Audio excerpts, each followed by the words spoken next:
이 시간은 예수님의 발자국이라는 제목으로 여러분과 함께 말씀을 나누고자 합니다. 마태복음 16장 24절. 이에 예수께서 제자들에게 이르시되 아무든지 나를 따라오려거든 자기를 부인하고 자기 십자가를 지고 나를 좇을 것이니라. 아멘. 예수님께서 예수님을 따라오려는 자는 자기를 부인하고 자기 십자가를 지고 나를 좇을 것이니라. 자기라는 존재를 내려놓고 그리고 각자에게 주어진 십자가를 지고 주님의 뒤를 좇으라. 주님의 발자국은 여러분 자기를 부인하고 십자가를 지고 따라가는 그와 같은 삶이기 때문에 고난의 발자국이라고 할 수 있습니다. 예수께서는 우리를 위해서 저주를 받은 바 되사 율법의 저주에서 우리를 속량하셨습니다. 이유는 율법의 모든 말씀을 실행치 아니하는 자는 저주를 받을 것이라. 신명기 17장 26절에 이 말씀이 있는데 모든 인간은 이 율법 앞에 고민할 수밖에 없습니다. 그 모든 율법의 말씀을 온전히 실행할 수 있는 사람은 없기 때문에 그래서 그 율법 앞에 인간은 철저하게 무기력함과 무능함을 느끼고 그리고 저주를 느끼게 되었던 것입니다. 그때 하나님께서 예수 그리스도를 보내셔서 우리를 대신해서 그 저주를 짊어지고 십자가에서 우리를 그 율법의 저주에서 속량하시는 귀한 구속의 역사를 이뤄 놓으셨습니다. 그래서 예수님이 모든 사람을 위해서 대신 죽으신 다음에 예수 때문에 다시 살게 된 우리의 그 율법의 저주에서 우리를 속량해 주셔서 우리가 주님으로 인하여서 새 생명을 얻고 예수님 때문에 새 생명을 얻은 우리로 하여금 이제 다시는 우리 자신을 위하여 살지 않고 우리를 위하여 죽었다가 다시 사신 예수를 위하여 살기를 원하시는 것입니다. 빌립보서 1장 19절에 그리스도를 위하여 너희에게 은혜를 주신 것은 다만 그를 믿을 뿐 아니라 또한 그를 위하여 고난도 받게 하심이라. 예수님이 우리들에게 은혜 주신 것은 다만 예수를 믿어서 구원받을 뿐만이 아니고 예수님의 그 발자취, 예수님의 그 발자국, 자기를 부인하면서 십자가를 지고 사는 그 삶을 살기를 원하셨기 때문에 우리들에게 은혜를 주셨다. 그래서 예수를 믿어서 우리가 구원을 받아서 기쁘기도 하지만 우리의 행보는 주님의 고난의 발자국을 따라가는 것이기 때문에 의인의 삶은 그러므로 고난이 많다. 성경은 이와 같이 말씀하고 있습니다. 베드로전서 2장 21절에는 우리가 고난을 위해서 부르심을 입었다. 이와 같이 말씀합니다. 그리스도도 너희를 위하여 고난을 받으사 너희에게 본을 끼쳐 그 자취를 따라오게 하려 하셨느니라. 예수님이 우리 앞서서 우리 위해서 고난을 받으시고 우리로 하여금 주님의 그 발자국을 따라오게 하시려고 우리를 위해서 먼저 고난 받으셨다. 이와 같이 말씀하고 있습니다. 우리는 하나님의 자녀로서 하나님의 후사로서 예수 그리스도와 함께 그 영광스러운 기업을 물려받게 되어 있습니다. 그러므로 주님은 그와 함께 영광을 받기 위하여 고난도 함께 받아야 될 것이니라. 이와 같이 말씀하고 있습니다. 우리가 예수님 때문에 그 영광스러운 천국이라는 기업을 물려받는 후사가 되었지만은 이것은 거저된 것 같지만 물론 우리가 고난을 받기 때문에 그 영광스러운 기업을 물려받는 것은 아니지만은 주님은 우리들에게 거저 은혜를 주시고 그 영광스러운 그 하나님의 기업에 참여하는 그 축복을 앞에 두고 우리도 고난을 받아야 될 것이다. 이와 같이 말씀하고 계십니다. 그러므로 우리는 그리스도의 남은 고난, 주님이 고난의 자취를 고난의 발자국을 따라오라고 하셨기 때문에 우리는 그리스도의 남은 고난을 그리스도의 몸된 교회를 위해서 우리 육체에 채워야 된다. 골로새서 1장 24절은 그와 같이 말씀하고 있습니다. 그러나 의인에게는 고난이 많은데 우리가 그리스도인으로 고난을 받을 때에 결코 부끄러워할 것은 아니라는 것입니다. 도리어 그 예수 그리스도의 이름으로 하나님께 영광을 돌려야 된다. 이유는 우리가 그리스도의 고난에 참여하게 되었다는 것은 그리스도의 제자가 되었다는 의미이기 때문에, 그리고 고난을 우리가 받게 될 때에 그 고난을 통해서 우리는 온전케 된다. 이와 같이 성경은 말하고 있습니다.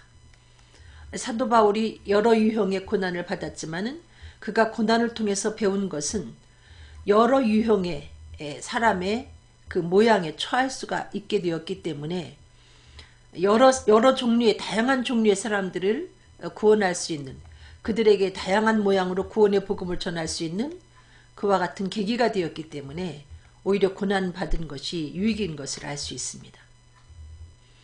그러면서 사도 바울은 그와 같이 말합니다. 내가 그리스도를 본받는 자 된 것 같이 너희는 나를 본받는 자되라. 사도 바울은 그리스도의 고난의 발자국을 따라갔고, 그러면서 예수 그리스도의 제자들에게 그와 같이 말합니다.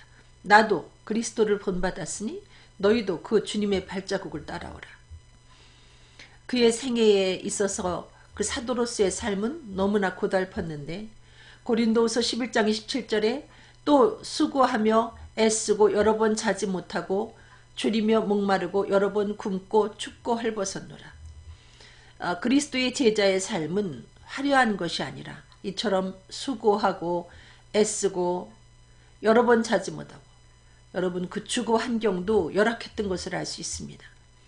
줄이고 목마르고 또 여러 번 굶고 춥고 헐벗었다.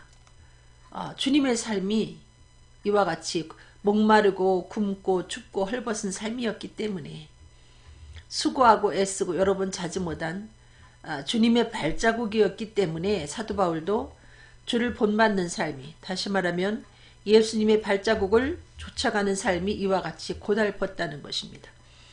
디모데후서 4장 13절 뭐라고 그 사도 바울이 옥에 갇혔을 때 이야기하는가 하면, 내가 올 때에 내가 들어와 가보의 집에 둔 겉옷을 가지고 오라. 너무나 추운데, 수감되어 있는 중에 추운데 그가 뭐라고 말하는가. 드보와 가보의 집에 둔 겉옷을 가지고 오라. 이렇게 말하면서 겨울 전에 너는 어서 오라. 이렇게 말하는 것을 알 수 있습니다. 결코 사도 바울의 삶은 화려한 삶이 아니었습니다.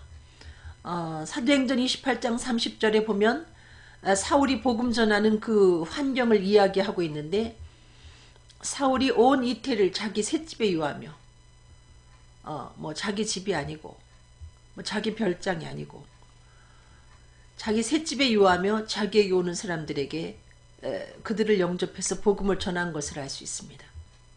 이 셋집이 여러분 요즘 그 비싼 전셋집이 아니고 월세 정도 되지 않나 이렇게 생각을 합니다.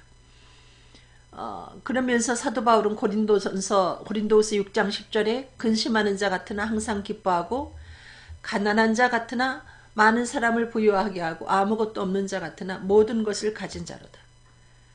이 사울의 삶을 가까이서 보는 사람들이 사울을 향해서 느끼는 감정이 가난한 사람 같다, 혹은 아무것도 없는 사람 같다, 이렇게 느낄 만큼 청빈한 삶이었던 것을 알 수 있습니다. 예수님도 여우도 굴이 있고 공중의 새도 거쳐가 있을 때 오직 인자는 머리 둘 곳이 없다. 이와 같이 말씀하십니다. 예수님은 집 한 채가 없었습니다. 집 한 평이 없었습니다. 머리 둘 곳이 없으신 예수님의 삶이었던 것을 알 수 있습니다. 그러면서 이사야 53장 2절에 예수님의 전체적인 삶에 대해서, 그는 주 앞에서 자라나기를 연한 순 같고 마른 땅에서 나온 줄기 같아서 고운 모양도 없고 풍채도 없은즉 우리의 보기에 흠모할 만한 아름다운 것이 없도다. 그 예수님의 그 생애는 인간 볼 때 동경할 만한 아름다운 것이 없었다는 것입니다. 요즘에는 많은 사람들이 신학교를 가서 목사가 되길 원합니다. 그 목사의 삶이 꽤 괜찮아 보이기 때문에, 심지어 그 목회자의 그 연봉이 대통령 연봉을 뛰어넘는 목회자가 꽤 있습니다. 대한민국에. 대통령의 그 연봉을 뭐 몇 배로 뛰어넘는 그와 같은 목회자도 있습니다.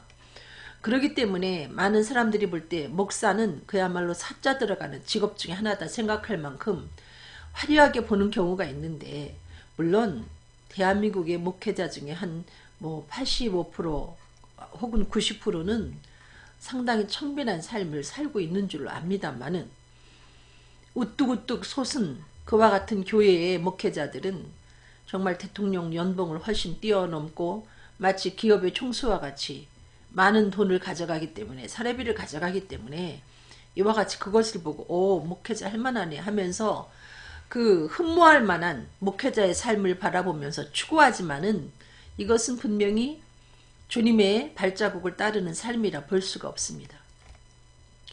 마가복음 11장 12절, 이튿날 저희가 베다니에 나왔을 때에 예수께서 시장하신지라.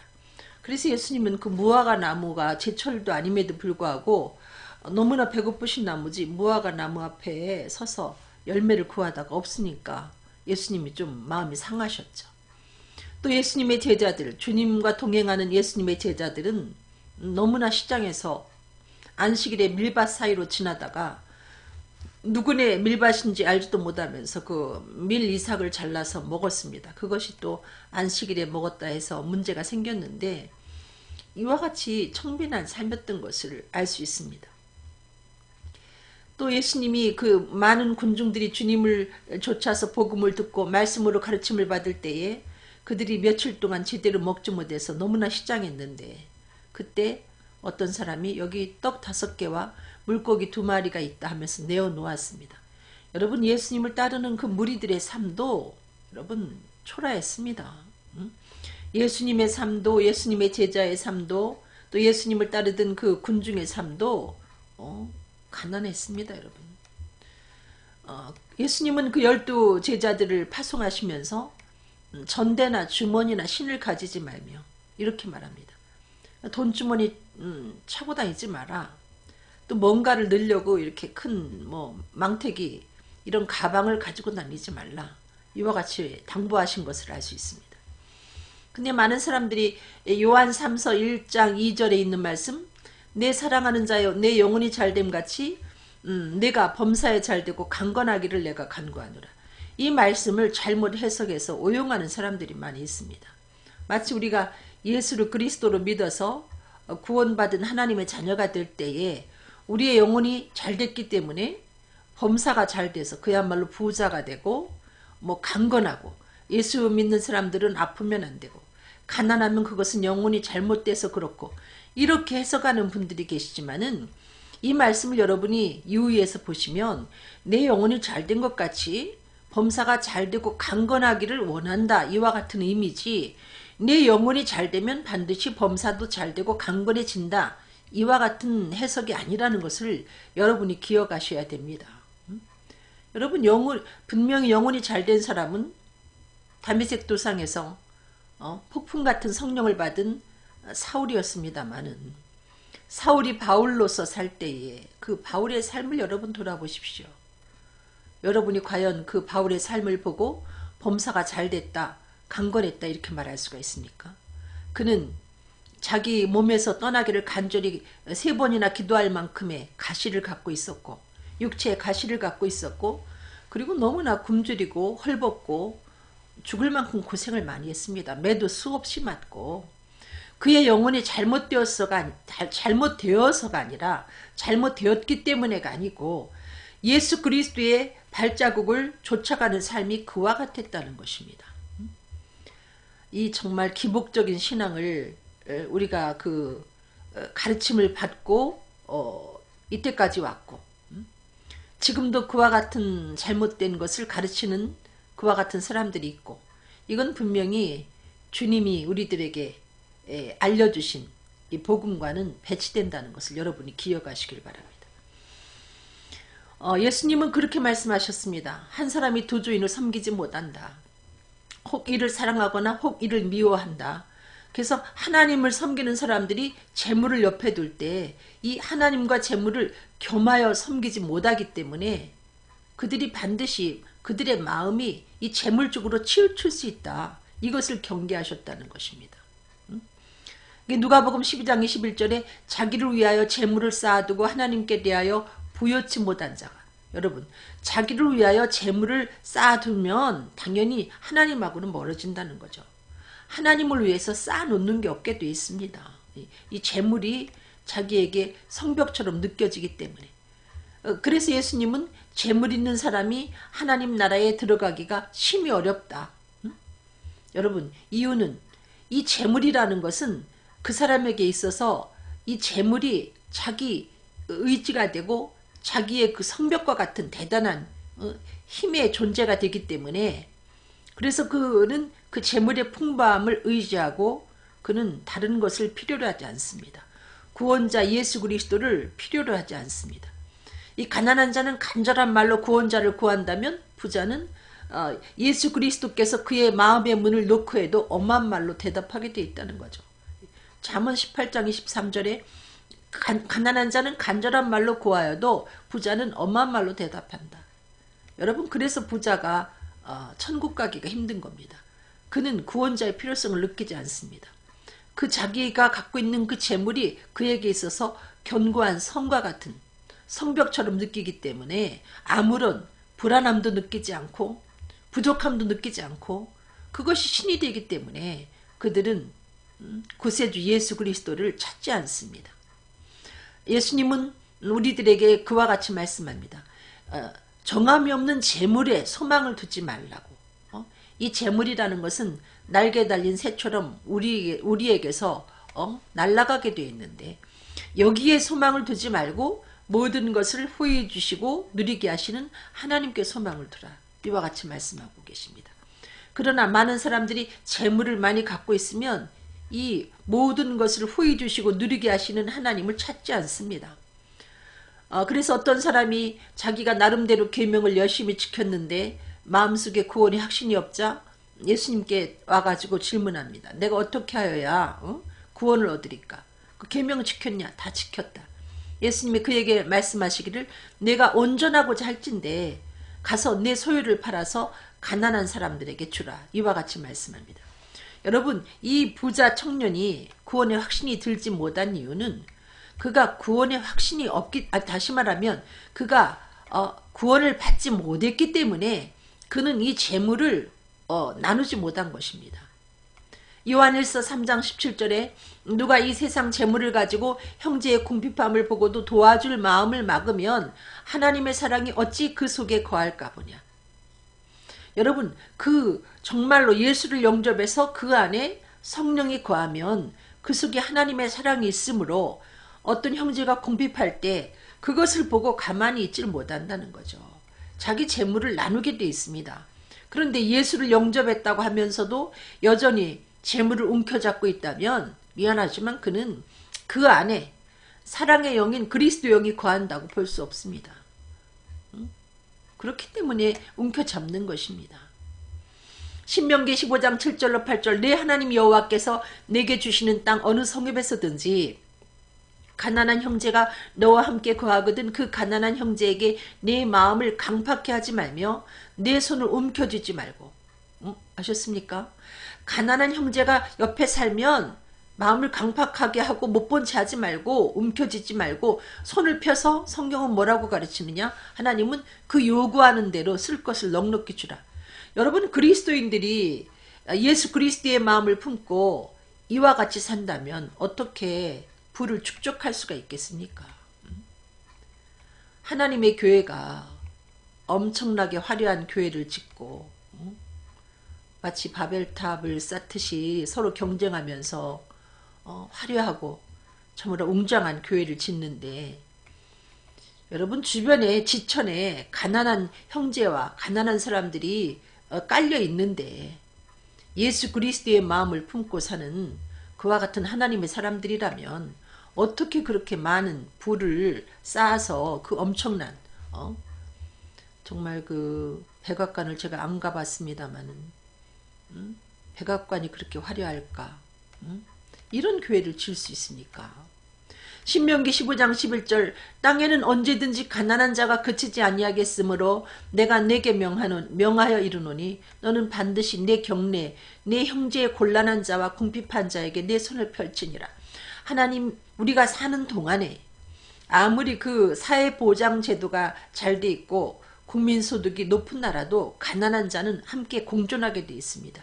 이유는 우리로 하여금 그리스도의 사랑을 실천하게 하기 위해서 땅에는 언제든지 가난한 자가 존재하도록 하나님이 하신 것입니다.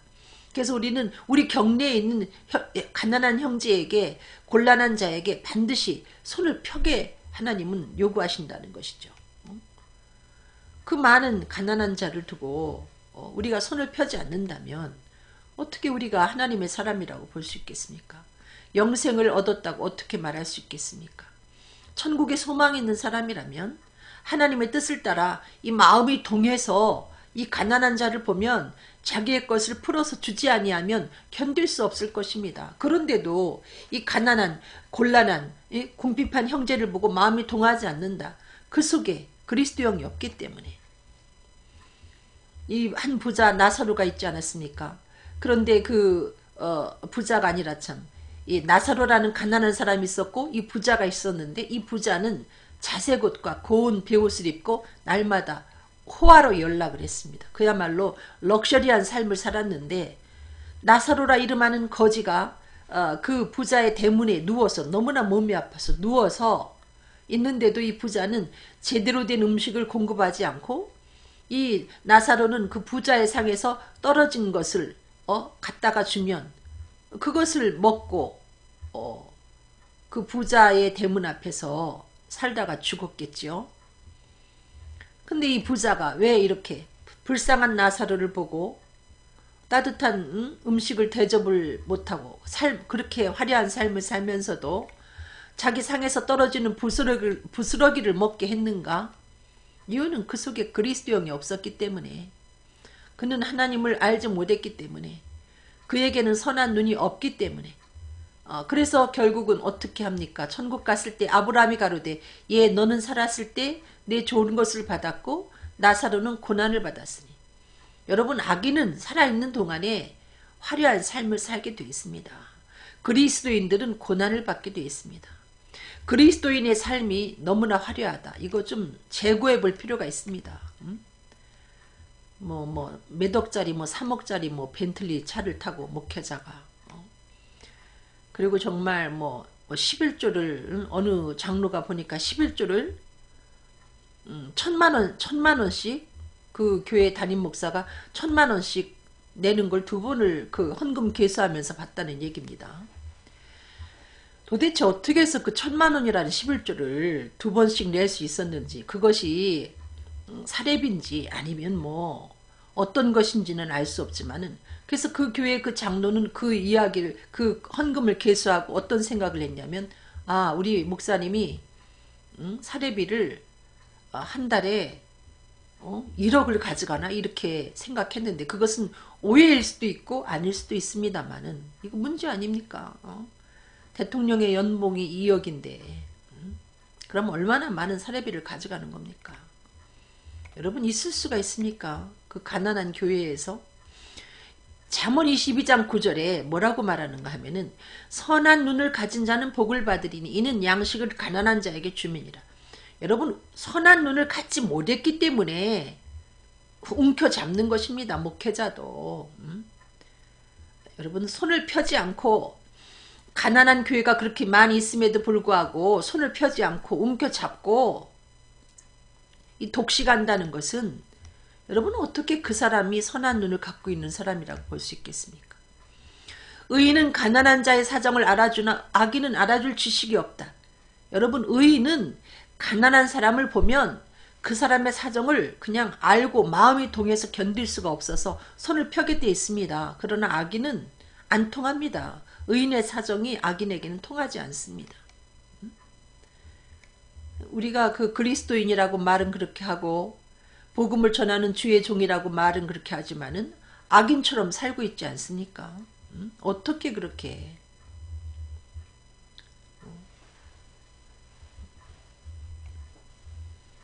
최소한의 그 최저임금도 받지 못하는 주의 종들이 이 세상에 너무나 많고, 헐벗고 굶주리는 주의 종, 또 하나님의 자녀들이 많은데 어떻게 이렇게 그야말로 대기업의 총수 못지않게 무슨 별장이며 여러분 일일이 말하면 저도 이게 들으면서 마음 상할까봐 더 이상은 못하겠지만 여러분 알고 있지 않습니까? 그렇다고 뭐 주의 종들이 거지처럼 살라 이건 아닙니다만은 그 예수님 내가 정말 예수님의 발자국을 지금 밟고 가는가 아니면 내가 악인의 발자국을 지금 따라가고 있는가 한번 돌이켜 볼 필요가 있다고 생각합니다. 야고보서 2장 16절 영혼이 없는 몸이 죽은 것 같이 행함이 없는 믿음은 죽은 것이니라. 아니 말씀을 전하는 주의 종들이 교인들한테는 이 말씀을 많이 적용합니다. 행함이 없는 믿음은 죽은 믿음이라 하면서 교인들한테는 순종을 강요하고 복종을 강요하고 헌신을 강요하면서 왜 당신들은 이 말씀에 합한 삶을 살지 못합니까?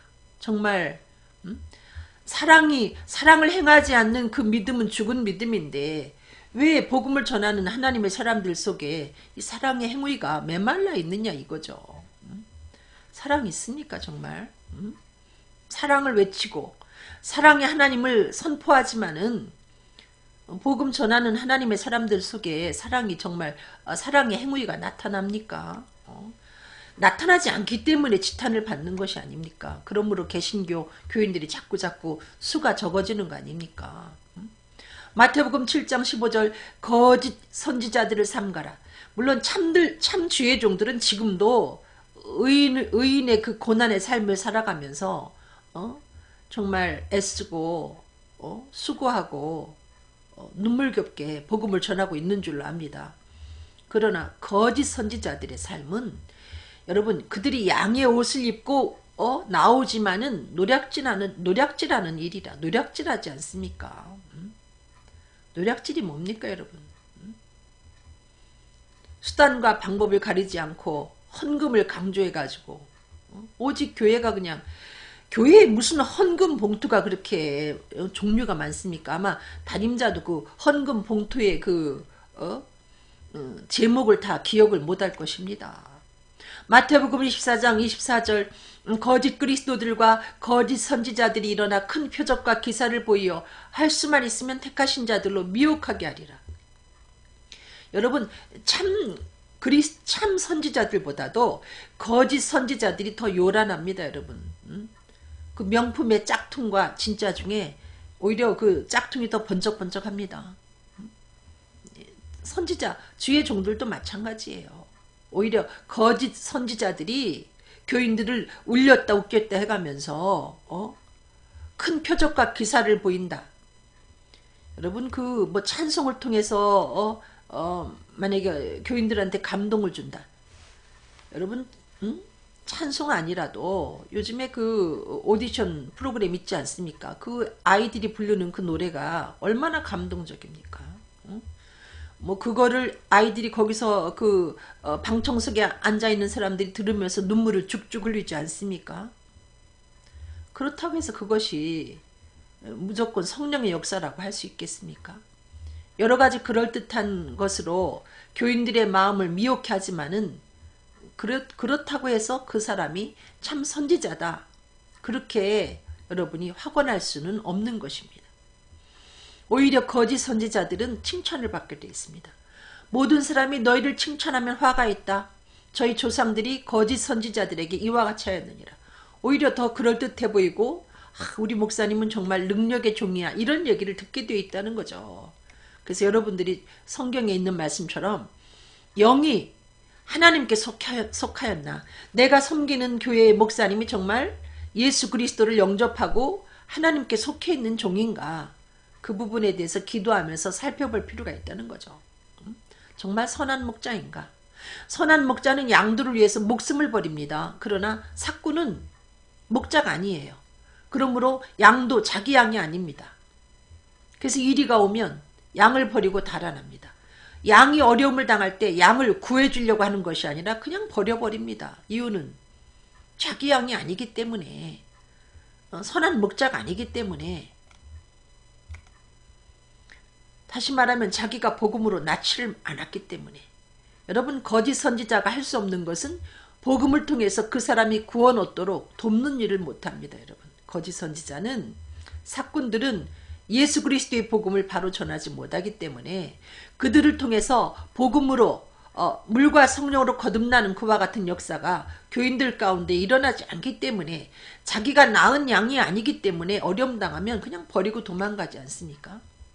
사도 바울처럼 그리스도 예수 안에서 복음으로 내가 너희를 낳았느니라, 이런 뜻이 무엇인지도 알지 못합니다. 복음을 모르기 때문에. 그들은 예수를 그리스도로 영접해서 주의 종이 된 것이 아니라 삭을 위해서 노략질하려고 양의 가죽을 입고 교인들 가운데 군림하기 때문에 그들은 양들을 버리게 돼 있습니다. 그러나 참된 주의 종들은 양들을 위해서 양들을 복음으로 낳고, 그리고 양들 속에 그리스도의 형상이 이루기까지 사랑으로서 그들을 양육합니다. 해산의 수고도 하고, 그들이 성장할 때 정말 그 유모가, 어머니가 그 자기 자식을 양육하는 것처럼 사랑의 본을 보이면서 잘 양육해서 건강한 그리스도인을 만들게 되어 있지만은, 사꾼들은 사랑이 뭔지 알지 못합니다. 탐욕을 가르치고 잘못된 그 기복 신앙을 가르칩니다. 여인이 어찌 그 젖 먹는 자식을 잊겠으며 자기 태에서 난 아들을 긍휼히 여기지 않겠느냐. 그들은 혹시 잊을지라도 나는 너를 잊지 아니할 것이라.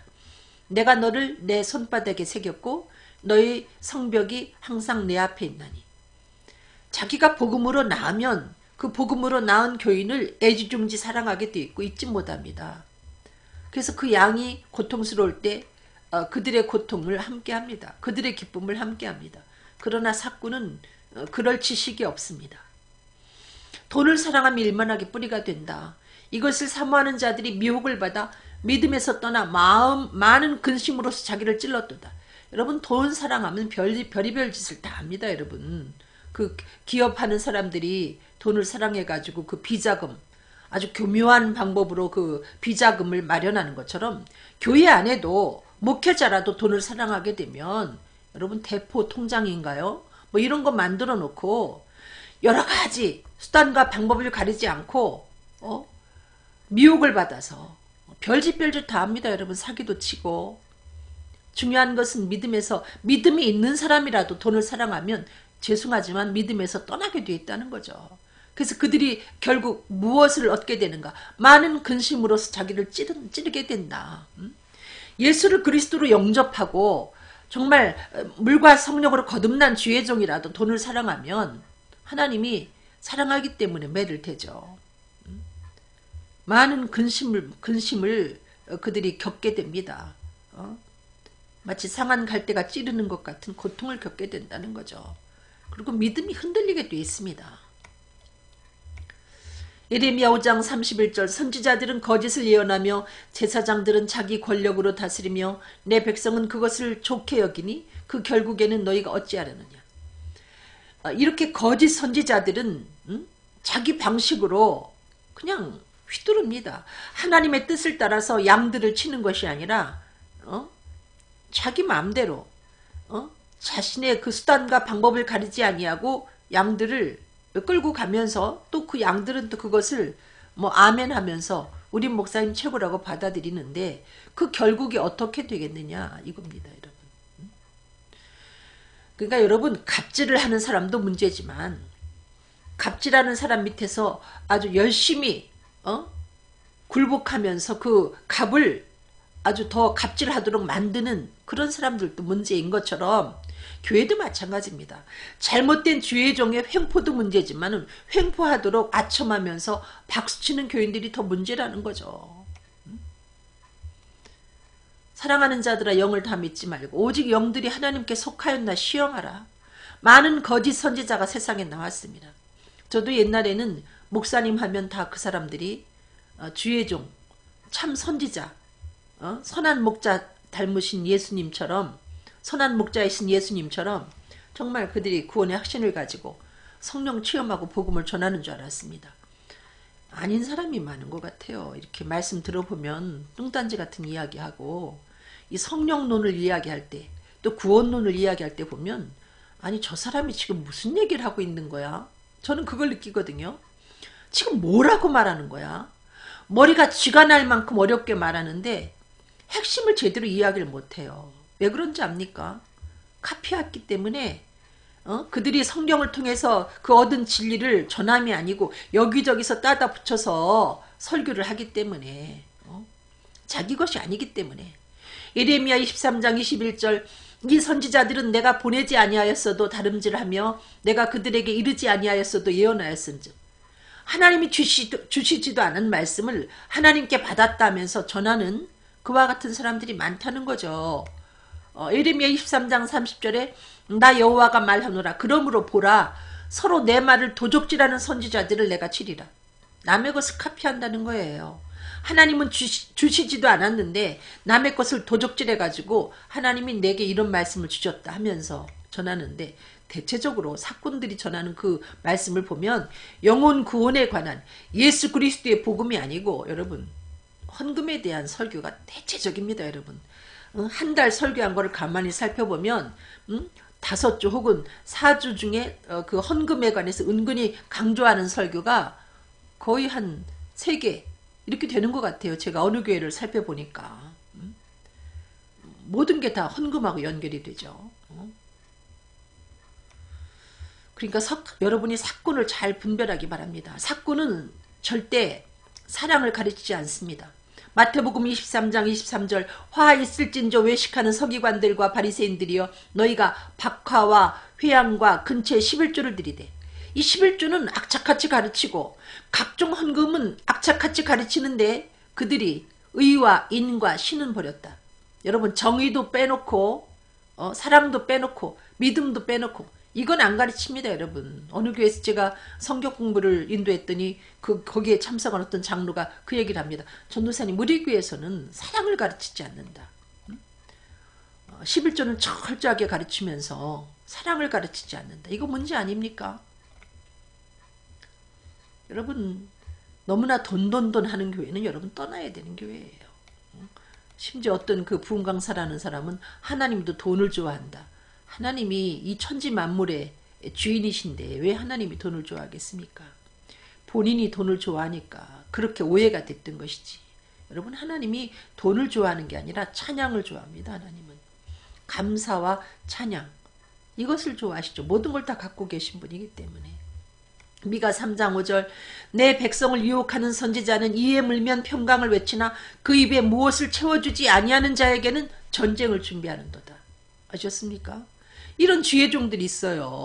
어느 제가 부흥에 참석했는데 그 부흥 강사로 말씀을 전하는 사람이 갑자기 설교를 하다가 갑자기 잠깐만 하면서 그 걸어는 외투에서 자켓 속에서 이렇게 뭔 종이를 꺼내면서 우리 교인이 나한테 이와 같이 용돈을 쓰라고 나한테 돈을 줬다. 그것도 제가 정확한 액수는 기억이 안 나는데 어쨌든 기천만 원이었습니다. 한 3천만 원 정도였는지 그렇게 기억을 하고 있습니다만은 그래서 그 교인의 이름을 내가 지금도 이렇게 적어 갖고 다니면서 기도하고 있다. 문제 아닙니까?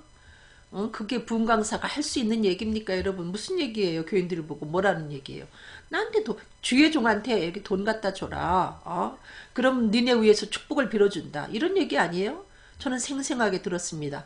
이름까지 대라면 될 수 있지만은 여러분 이게 잘못하면 정말 요즘엔 그 명예훼손이 많지 않아요. 전 분명히 들었습니다. 놀랬습니다. 어떻게 그것을 창피하게 그렇게 포켓 속에 넣어갖고 다니는지. 이거 똑같은 얘기 아닙니까? 백성을 유혹하는 선지자는 이에 뭔가를 물려주면 평강을 외치지만은 그 입에 무엇을 채워주지 아니하면 전쟁을 준비하는도다. 여러분 물질을 갖다 바치지 아니하면 장로도 안 시키잖아요. 믿음이 있어도 요 핑계 저 핑계 대가면서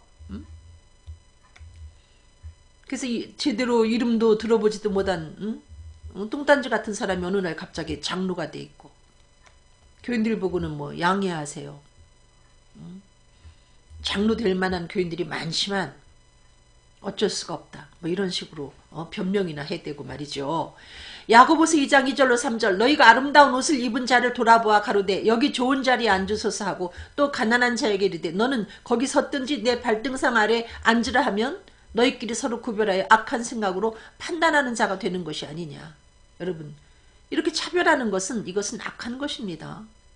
돈 있는 사람 좋은 자리에 앉히고 장로 자리에 앉히고 돈 있으면 권사도 시키고 요즘에는 권사 취임할 때도 여러분 돈을 내놓지 않습니까?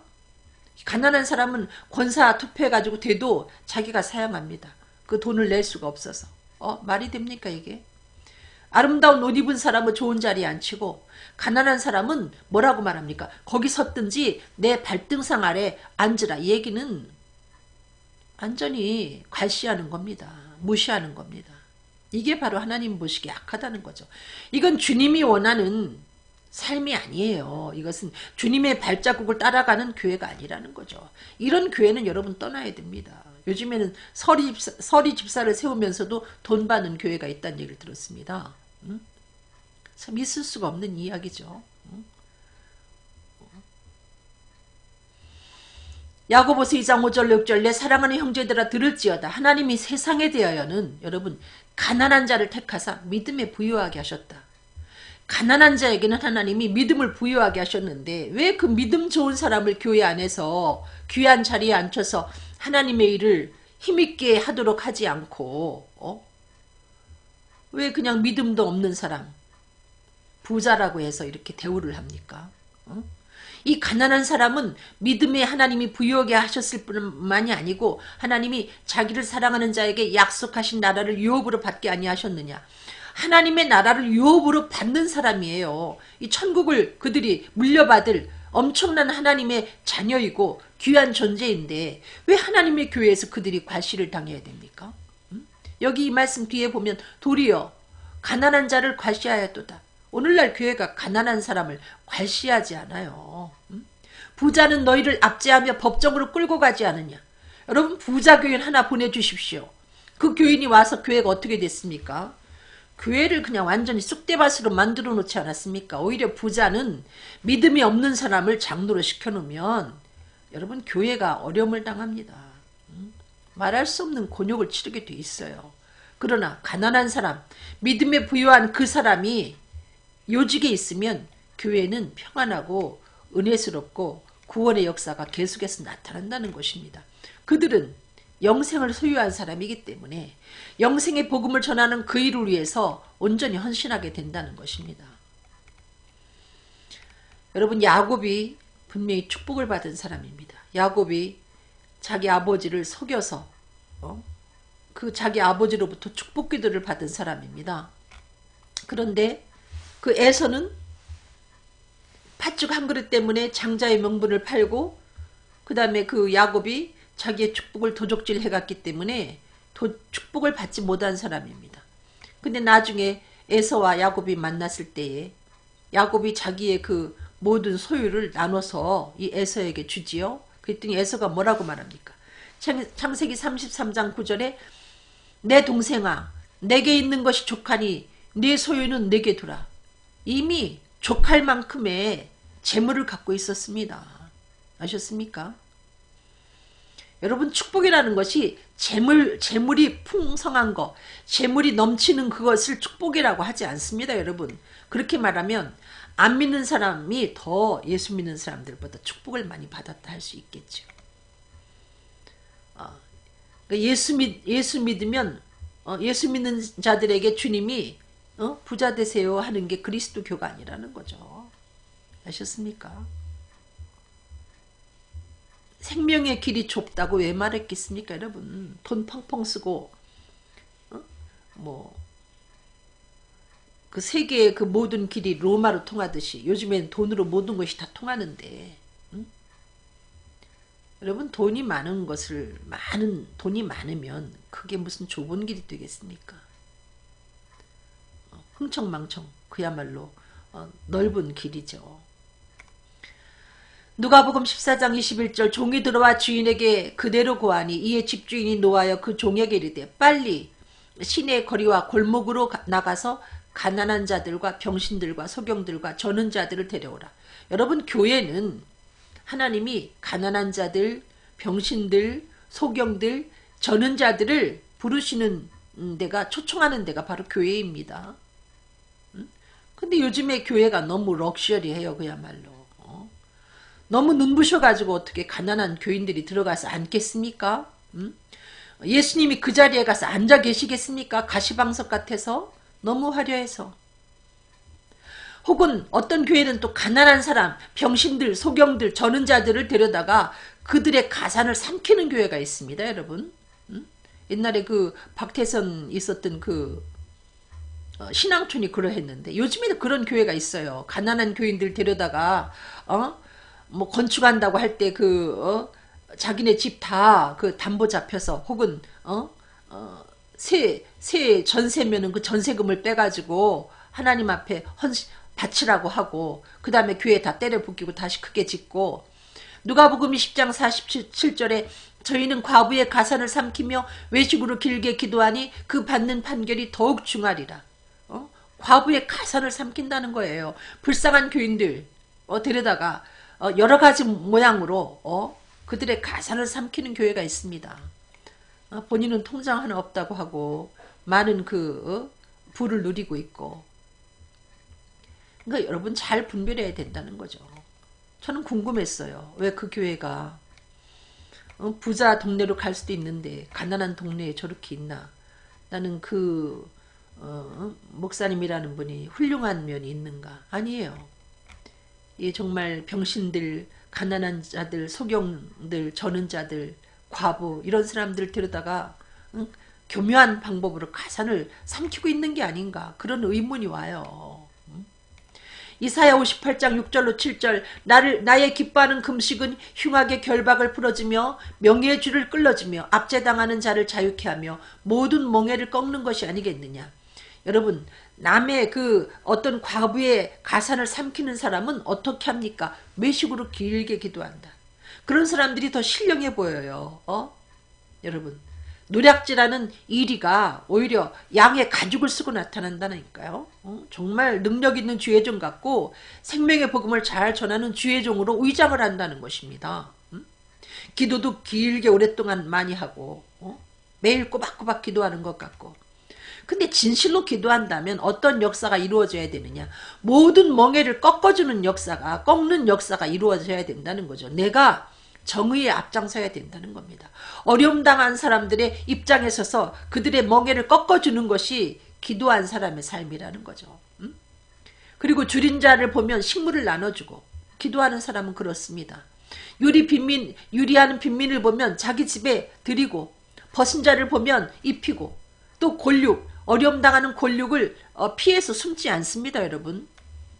대한민국에 뭐 특별 새벽기도 이런 게 자주 일어나는데 이 특별 새벽기도를 통해서 은혜가 충만하면 여러분 주변에 그 가난한 어려움 당하는 이웃들에게 사랑이 쏟아져 흘러나와야 돼요. 안 나오잖아요.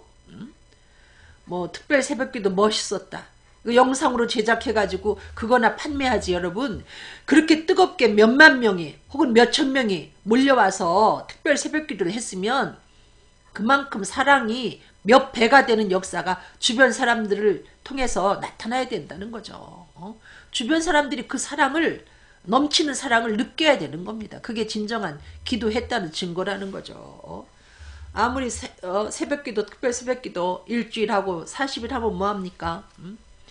주변에 교통만 마비시키고 하는 짓은 더 깍쟁이 같고 이기적인데 그건 기도가 아니라는 거예요. 진짜 기도했느냐? 기도한 사람은 그 속에 사랑이 넘치기 때문에 가난한 사람들을 위해서 뛰게 돼 있고 움직이게 돼 있고 사랑의 액션이 분명히 나타나게 돼 있다는 거죠. 그거 하나님과 접속하지 아니했기 때문에 엉뚱한 일들을 하는 거예요. 사랑의 하나님과 접속해서 정말 그 사랑을 힘입었다면 사랑의 놀라운 역사가 이루어지죠. 그냥 허공을 치는 기도를 했기 때문에 아무런 감동을 주지 못하는 거죠. 그렇게 특별 새벽기도를 많이 하고 새벽기도의 인구는 많지만은 오늘날 그리스도인들이 주변 사람들에게 아무런 주변의 가족과 친족과 이웃들에게 아무런 감동을 선사하지 못하는 것은 여러분 사랑의 하나님과 제대로 된 교통을 하지 못했다는 증거입니다. 여러분 현재 진행되고 있는 공영방송에서 어떤 오디션인 오디션이 진행 중이지 않습니까? 그 노래하는 그 프로그램을 보고 많은 사람들이 눈물을 흘리고 감동을 받고 저도 정말 그 보면서 감동을 받을 때가 많이 있습니다. 사람들이 감동을 받고 눈물을 흘리고 하는 이유가 뭔지 압니까? 거기 나오는 그 오디션에 나오는 그 참가자들이 물론 나이들이 어리죠. 그런데 그 아이들은 피나는 경쟁을 하면서도 자기가 그 경쟁에서 살아남아서 올라가게 돼도 그 기쁨 때문에 호호해해하지 않습니다. 떨어진 친구들 생각하면서 눈물을 왈칵 쏟습니다. 걔네는 함께 경쟁자인 걔네들과 함께 우는 친구들과 함께 울고 웃는 친구들과 함께 웃는 이런 아름다움이 있기 때문에 사람들이 감동하고 열광하는 것입니다. 오늘날 교회가 그렇게 합니까? 우는 이웃들과 그 눈물을 같이 합니까? 여러분 정말 그 진정으로 웃는 기쁨을 만끽하고 있는 형제와 그 기쁨을 함께 나눕니까? 시기 질투하고 그렇게 못하고 있지 않습니까? 누가복음 4장 18절에 주의 성령이 내게 임하셨으니 이는 가난한 자에게 복음을 전하게 하시려고 내게 기름을 부으시고 나를 보내사 포로된 자에게 자유를 눈먼 자에게 다시 보게 함을 전파하며 눌린 자를 자유케 하고 성령이 오신 목적이 우리로 하여금 예수를 그리스도로 믿게 한 다음에 그 다음에 우리로 하여금 가난한 자에게 복음을 또 포로된 자 혹은 눈먼 자 눌린 자 이런 이들에게 복음을 전하게 하시려고 우리에게 성령이 오신 것인데 교회의 존재도 사실은 이런 이들에게 복음을 전하게 하려고 교회가 존재하는 건데 그런 사람들이 여러분 위화감을 느껴서 어디 그 화려한 교회를 찾아가겠습니까? 왜 그렇게 교회를 화려하게 짓는지 그 예수님한테 여쭤보고 교회를 그렇게 졌는지 저는 묻고 싶어요. 명품 같은 교회, 세계에서 제일 세계적인 아무개 교회, 세계에서 제일 그 어떤 목사님이 그 제자 훈련을 그렇게 하시면서도 그 교회가 대형 교회가 되는 것을 원치 않았는데 대형 교회가 됐다. 여러분 잘랐어야죠 도중에. 교회가 그렇게 클 때 교회를 교역자를 파송하면서 교인들이 따라갈 수 있게끔 정말 복음적인 주의 종이 교회를 개척할 때 그 교회 교인들이 따라갈 수 있도록 그렇게 해줬어야죠. 그 천안에는 그런 교회가 있었습니다. 실제로 어떤 목사님이 어느 그 부교역자가 괜찮은데 그 근처에다가 개척을 하면 가고 싶은 사람들을 가라. 그래서 그 교회가 개척을 시작하면서부터 한 200명 300명 이렇게 시작을 하니까 금방금방 교회가 커졌죠. 저는 그 목사님 참 금연은 존경해요. 그렇게 했으면 이렇게 대형 교회가 되지 않죠. 근데 사람들 마음속에 왜 제일을 꿈꾸는지 모르겠어요. 여러분 으뜸이 되고자 하는 자는 낮아지는데 예수님이 그걸 경계했는데 왜 으뜸이 되려고 그러죠? 대한민국에서 우리 교회가 이런 면에 최고 세계에서 우리 교회가 이런 면에 최고 이게 마귀가 주는 유혹이고 주님이 여러분 그 유혹에 동의하지 않습니다. 주님은 으뜸이 되고자 하는 자는 낮아지고 섬김을 받고자 할 때 너희가 그것은 옳지 못하고 오히려 섬길 때 내가 높아진다. 성경은 주님은 그렇게 가르치고 있습니다. 최고가 되고자 하는 이 다투는 경쟁하는 마음은 주님이 원하는 마음이 아니죠. 주님은 경쟁하지 않았습니다. 마태복음 25장 40절 임금이 가로되 내가 진실로 너희에게 이르노니 너희가 여기 내 형제 중에 지극히 작은 자 하나에게 한 것이 곧 내게 한 것이라. 요즘에 그 그리스도의 교회가 주님의 발자국을 따라가는 것이 아니라 예수님은 분명히 이 형제 중에 지극히 작은 그에게 한 것이 곧 내게 한 것이다 하는데 이 지극히 작은 자를 멸시하지 않습니까? 이것은 무엇을 뜻하는가? 예수님을 괄시하는 것입니다, 여러분. 예수님이 어느 교회에 들어가겠습니까? 교회 문턱이 너무 높아서 우리 주님이 들어갈 교회가 어디 있겠습니까? 물론 그렇지 않은 복음적인 참된 복음을 전하는 훌륭한 주의 종들도 많이 계시고 그와 같은 교회도 많이 있지만 앞다퉈서 그야말로 대형으로 치닫는 교회.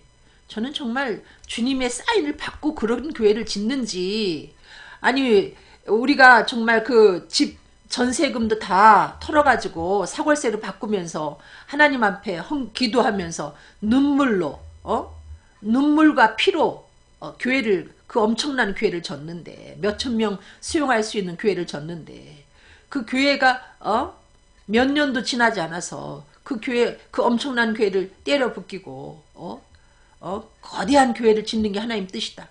그 얘기를 들을 때 모든 교역자들이 다 이건 정말 아니다, 이구동성으로 다 말했습니다. 그 담임 목사님이라는 그분 앞에서만 말 못했지 이거는 절대 아니다. 그럼에도 불구하고 교회를 크게 지면 더 큰 선교를 할 수 있다. 현재 우리 교회의 규모로는 세계 선교하기에 좀 부족하다 하고 때려 붓기고 엄청난 교회를 져놓고 옛날에 부숴버리기 전에 그 교회보다 선교를 많이 하느냐, 훨씬 태보했습니다. 훨씬 태보했습니다. 그때가 뜨겁고 아름다웠지. 덩그마니 엄청난 규모의 교회를 졌지만은, 저는 왠지 그 교회를 보면 무슨 철야 장막 같아요. 느낌이 하나님의 교회처럼 따뜻한 느낌이 아니고, 철의 장막을 제가 보지는 못했지만 그런 느낌입니다. 잘못한 거예요. 그리고 교회는 교인들의 눈물과 피와 땀으로, 기도로 이루어져야지. 어떤 한 사람이 덜컥 돈을 내가지고 장사 속으로 내가 헌금하겠습니다 해서 기도 없이 지어지는 교회는 강도의 소굴이 된다니까요. 여러분, 교회는 교인들의 눈물과 피와 땀으로 기도로 이루어져야지. 어느 개인이 장사 속으로 내가 그 교회 얼마에 지어주겠다, 내 돈을 보태겠다, 그거 완전히 사기당하는 겁니다.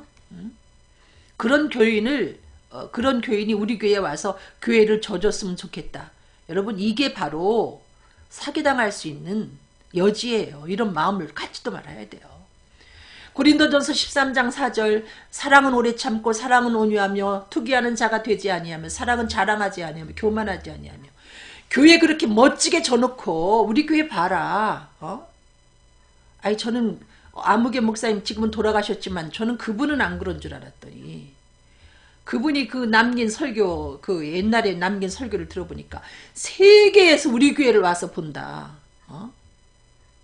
뭐 그걸 자랑으로 얘기하더란 말이에요. 세계 교회가 우리 교회를 와서 본다. 그 교회는 지금 뭐 옛날에 그 한때 그게 그 교회가 우리나라에서 대형 교회였지만 지금은 그렇지 못합니다만은, 저는 그분이 그런 목사님인지 몰랐어요. 세계 교회가 우리 교회를 와 봅니다. 그것을 자랑 삼아서 하는데 목소리가 완전히 박정희 대통령 그 목소리 비슷한 젊은 목소리를 가지고 그렇게 하는 걸 들으면서, 야 정말 사람은 알 수 없구나. 그렇게 겸손하고 온유한 목사님인 줄 알았더니 세계가 우리 교회를 와서 봅니다. 여러분, 사랑은 자랑하지 않습니다. 사랑은 자랑해서 그 사람을 기죽이거나 약 올리지 않습니다. 그렇게 교만하지 않습니다. 누가 더 높으냐? 니네 빌딩 100층 짓냐? 나는 102층 짓겠어. 이것은 사랑이 아닙니다, 여러분. 빌립보서 3장 3절, 하나님의 성령으로 봉사하며 그리스도 예수로 자랑하고. 자랑하려면 그리스도 예수로 자랑해야지. 무슨 우리 교회 와봐. 우리 교회 구경 와봐. 우리 교회 탐방 원하십니까? 와보세요. 여러분, 예수 그리스도로 자랑해야. 그럴 때 많은 죄인들이 그 교회에 가서 수고하고 무거운 짐을 예수 그리스도를 만나 내려놓으면서 구원의 역사가 이루어지는 겁니다. 여러분, 교회 건물로 자랑하려고 하지 마세요. 그것 갖고 자꾸 주변 사람들 약 올리니까 분쟁이 생기는 겁니다. 왜 이렇게 사람을 약 올려요? 화려한 삶으로 약 올리고 이렇게 하니까 교회 안에서 구원의 역사가 이루어지는 게 아니라 불필요한 분쟁이 자꾸 생긴다는 것이죠. 예수님은 마태복음 11장 29절에 나는 마음이 온유하고 겸손하니 나의 멍에를 메고 내게 배우라. 그러면 너희 마음이 쉼을 얻으리니. 여러분, 예수 그리스도로 자랑해서 그들이 예수가 하나님의 아들 그리스도인 것을 믿어서 영생을 얻게 해서 그들로 하여금 죄의 짐을 내려놓고 온유하고 겸손하신 예수 그리스도의 사랑을 가르쳐서 그들이 예수 그리스도를 닮아가도록 하는데 교회의 목적이 있지 다른 데 있지 않습니다, 여러분. 우리 교회가 세계에 많은 선교사를 보냅니다. 이걸 자랑하기 위해서 해서도 안 되고요. 최고라는 것을 하다가 보니 많은 사람들을 많은 선교사를 파송하는 건 모르지만 우리 교회가 대한민국에서 최고로 많은 선교사를 보내야 되겠다. 여러분, 거기에 함정이 있는 것입니다. 하다 보니 제일 많은 숫자를 파송했다면 감사한 일이죠. 이렇게 다퉈가지고 니네가 몇백 명 보냈냐? 나는 그보다 더 보낼 거야. 여러분, 이게 하나님께로 오는 거겠습니까? 정말로 우리가 예수 그리스도의 발자국을 따라가고 있는지, 오늘날 우리 교회가 하나님 예수 그리스도의 그 발자취를 따라가고 있는지 한번 돌아보는 계기가 되길 바라겠습니다. 기도하겠습니다. 사랑이 많으신 아버지, 정말로 예수님의 그 발자국은 우리를 율법의 저주에서 성량하시기 위해서 대신 저주를 받으신 너무나 슬프고도 가슴 아프고도 힘겨운 발자국이었는데, 오늘날 우리들이 주님의 제자라고 하면서 우리 자신을 부인하고 우리에게 태인 십자가를 지고 주님의 발자국을 밟고 있는지, 오늘날 우리 교회가 주님의 발자취를 따라가고 있는지 다시 한번 돌아볼 수 있도록 도와주신 아버지 감사합니다. 예수 그리스도로 자랑하고 예수 그리스도를 가르치는 대한민국의 모든 교회가 되게 인도하여 주셔서 교회마다 구속의 놀라운 역사와 그들이 온유하고 겸손하신 예수 그리스도의 인격을 닮아가는 귀한 역사가 나타날 수 있도록 축복하여 주시옵소서. 감사하며 예수 그리스도 이름으로 기도드렸습니다. 아멘. 감사합니다, 여러분. 사랑합니다.